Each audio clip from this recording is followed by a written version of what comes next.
आओ रे भाई आओ, टिक टिक टिक करने वाली मस्त घड़ी ले जाओ। समय निकलता जा रहा है, कलाई सूनी लग रही है, आओ सस्ते में नई घड़ी ले जाओ। थुंग थुंग चाचा अपनी पुरानी घड़ी की दुकान में बैठकर रोज इसी तरह चिल्ला चिल्ला कर घड़ियां बेचते थे और जब भी वक्त मिलता वो हमेशा एक खास सुनहरी घड़ी पर चुपचाप काम करते रहते थे। लेकिन थुंग थुंग चाचा अकेले नहीं रहते थे, उनके साथ रहती थी उनकी 8 साल की अनाथ पोती निमी। हर दिन आधी दोपहर होते ही निमी अपने दादा के लिए खाना ले आती और फिर दादा पोती साथ में बैठ के खाते। फिर शाम ढलते ही दादा निमी को अपने कंधे पर बिठा के घर ले जाते और घर लौटने के बाद भी थुंग थुंग चाचा उसी खास घड़ी पर लगे रहते। एक दिन निमी ने मासूमियत से पूछा, दादा ये घड़ी किसके लिए है?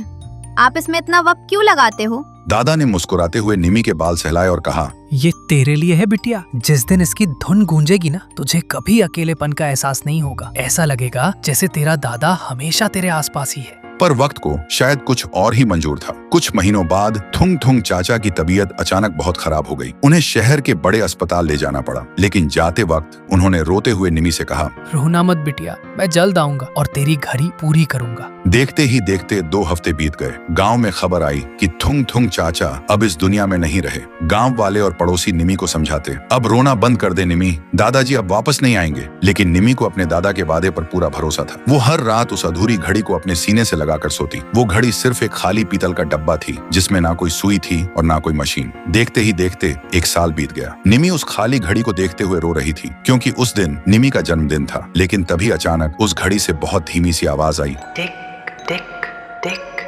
सोया है सूरज, जागी है रात, डरना नहीं बिटिया, दादा है तेरे साथ। निमी की आंखें खुली की खुली रह गईं। जो घड़ी पिछले 1 साल से खाली और बेजान थी, उसके अंदर से एक बहुत प्यारी सी धुन बजने लगी। वो वही धुन थी जो उसके दादाजी उसके लिए गुनगुनाया करते थे। निमी ने हैरानी से पीछे मुड़कर देखा और उसने जो देखा उसके रोंगटे खड़े हो गए। दादाजी उसके सामने खड़े थे। उनके चेहरे पर एक अजीब सा नूर था। उन्होंने अपने हाथ आगे बढ़ाए और बोले, मैंने कहा था ना बिटिया, मैं अपना काम अधूरा नहीं छोड़ूंगा। सुनते ही निमी भागकर उनके गले लग गई और रोते हुए बोली, दादा आप वापस आ गए? दादाजी ने मुस्कुराते हुए कहा, मैं गया ही कब था। अब जब भी तू डर जाए या अकेली हो, बस इस घड़ी की धुन सुन लेना, मैं हमेशा तेरे पास रहूंगा। अब रोना नहीं।